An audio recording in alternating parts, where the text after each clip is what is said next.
أهلا بكم مشاهدينا الكرام في حلقة جديدة من تعلم برنامج المونتاج VN من الموبايل من الصفر للاحتراف. سنتعلم معا طريقة عمل هذا التأثير على الشخصية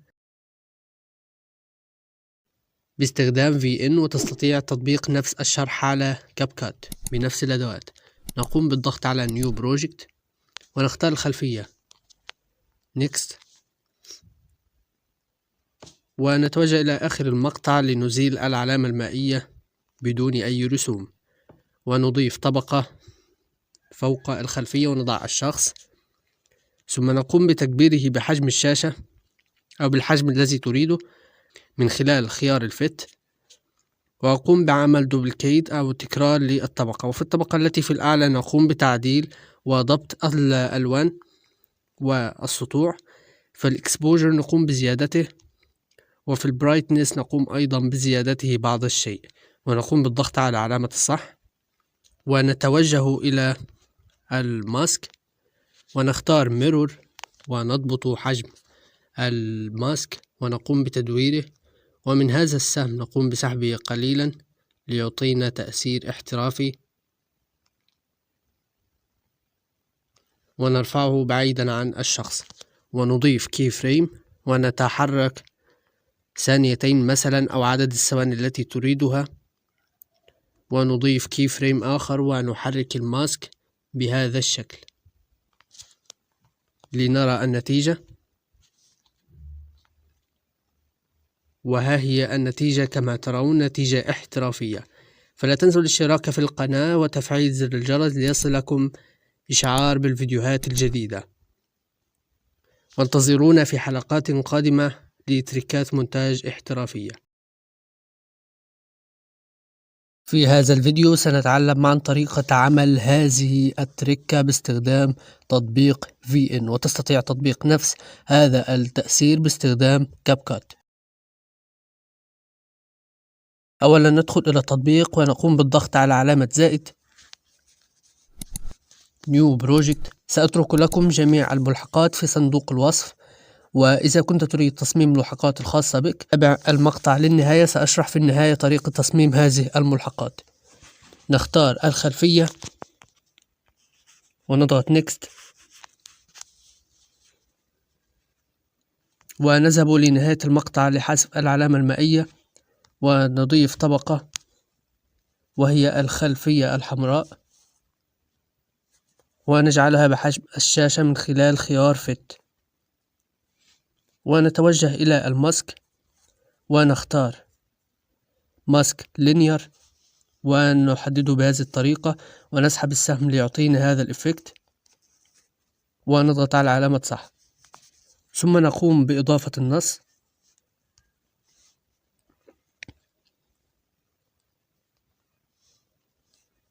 أنصحك بعمل النص بتطبيق خارجي مثل بيكسل لاب، لأن هناك بعض المشاكل في التطبيق VN من ناحية كتابة النصوص وهكذا، فأصممه باستخدام تطبيق خارجي، وسأشرح ذلك في نهاية الفيديو. ونقوم بإضافة هذا الملحق. طبعا كل هذه الملحقات في صندوق الوصف، وسأشرح طريقة تصميمها في نهاية الفيديو. نكبر بحجم الشاشة بخيار فت بهذا الشكل، ثم نتوجه إلى خيار ماسك، نختار لينير ونجعله دائري بهذا الشكل،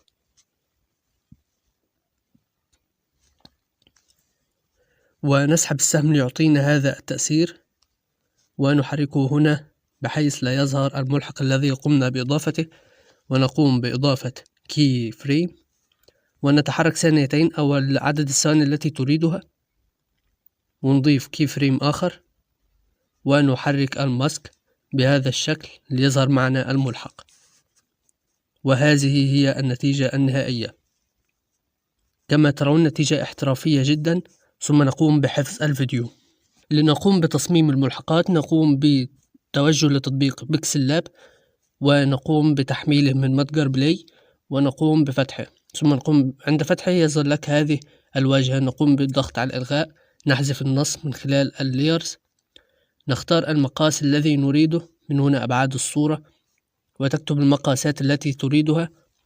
لمقاس فيديوهات الشورتس 1080، والطول 1920. هذه مقاس الفيديوهات القصيرة. نتوجه إلى هذا الخيار، ومن اللون نختار اللون الأسود، نضغط على صواب، ثم نتوجه إلى الأشكال، نختار هذا المربع نجعله بهذا الشكل، ونقوم بالضغط على صح، ثم نقوم بوضعه في المنتصف من المحاذاة من الموقع النسبي، ثم نضغط على نسخ ونكرره في الأماكن التي نريدها.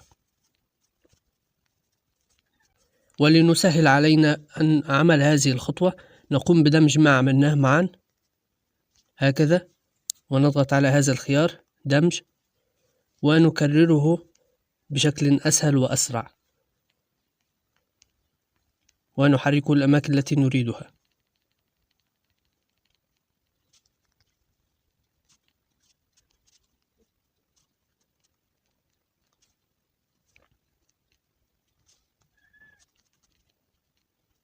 ثم نقوم بدمج ما قمنا بعمله بنفس الطريقة، ونضبط حجمه من الحجم. طبعا كل هذا حسب ما تريد وحسب الشكل الذي تريده في النهاية، ونقوم بنسخه ونجعله بالعرض من خلال القص، نقوم بتدويره.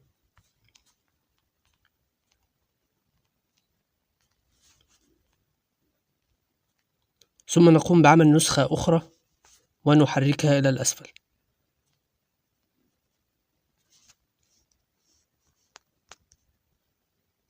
كما ترون هذا الملحق، أول ملحق سنقوم باستعماله، نقوم بالضغط على حفظ ونحفظه، نحذف ما قمنا بعمله لنقوم بعمل الملحق الثاني. نتوجه إلى خيار اللون ونختار اللون الأحمر، ومن الزائد نختار درجة اللون الذي نريده، ونقوم بحفظ الصورة.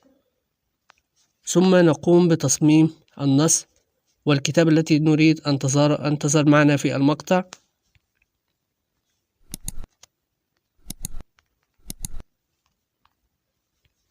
ونضغط حسنا، تختار الخط الذي تريده، ونضغط على حسن، ونضعه في المكان الذي نريد أن يظهر في المقطع، أو يمكنك ضبط مكانه في تطبيق المونتاج حسب ما تريد. ونزيل هذه الخلفية ليصبح خلفية النص شفاف من خلال اختيار خيار شفاف، سيزيل لك خلفية النص، ونضغط على حفظ. وبهذا نكون قد حفظنا النص بصيغة PNG بدون خلفية. نحذفه،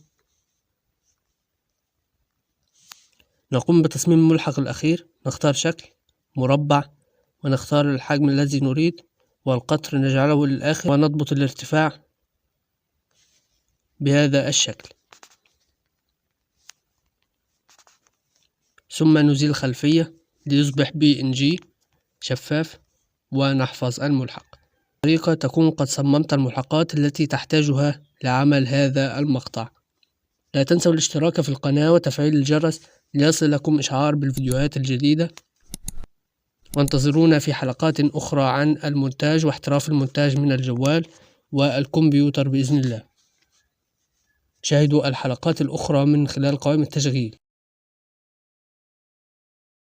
أهلا بكم مشاهدينا الكرام في حلقة جديدة من تعلم المونتاج بالموبايل. في هذا المقطع سنتعلم معا طريقة عمل هذا التأثير باستخدام VN، وتستطيع تطبيق نفس الشرح على كاب كات. في البداية سنقوم بتصميم الملحقات التي سنقوم باستخدامها في الشرح. نتوجه لتطبيق بيكسل لاب، ونختار أبعاد الصورة، يوتيوب ثامنيل، نختار الخلفية، لون الخلفية أسود مثلا، ونقوم بحفظ هذه الخلفية. ثم نقوم بكتابة النص الذي نريد تطبيق التأثير عليه،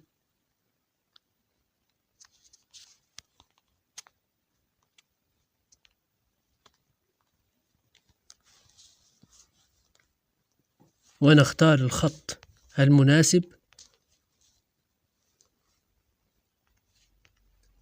ثم نضع النص في المنتصف ونقوم بالضغط على هذا الخيار ونختار شفاف لنحفظ النص بصيغة PNG بدون خلفية. نعيد الخلفية لكي نرى ونقوم باختيار شكل ونضبط حجم المربع ليتناسب مع النص بهذا الشكل. مثلا نختار اللون الأحمر نضعه خلف النص لنرى جيدا. هكذا أظن أنه جيد. نقوم بحذف النص، نضع الملحق في المنتصف، نجعله بدون خلفية من خلال شفاف ونحفظه PNG. وهكذا نكون قد قمنا بعمل الملحقات التي سنحتاجها في شرح. نقوم بالدخول ل VN، نضغط على زائد New Project، ثم نختار خلفية التي سنصمم عليها هذا التأثير. Next. نتوجه لنهاية الفيديو لحذف العلامة المائية الخاصة بالتطبيق. نقوم بإضافة النص من خلال الصور التي قمنا بعملها. نضيف النص، نجعله بحجم الشاشة باستخدام Fit. نقوم بإضافة الملحق الذي صممناه مستطيل ونجعله بحجم الشاشة من خلال Fit، نضعه خلف النص ونقوم بوضعه خلف النص بهذا الشكل، ثم نتحكم في الأوباسيتي وشفافية الملحق بالطريقة التي تناسبنا، ثم نتوجه إلى ماسك لينير نضبطه هكذا ونسحب هذا السهم ليعطينا هذا التأثير. نجعله هكذا بحيث لا يظهر الملحق. نقوم بوضع كي فريم، نتحرك ثانيتين أو المدة التي تريدها، نضع كي فريم آخر ونحرك الماسك بهذا الشكل حتى تصل للنتيجة التي تريدها، وهي النتيجة النهائية. كما ترون نتيجة احترافية جدا.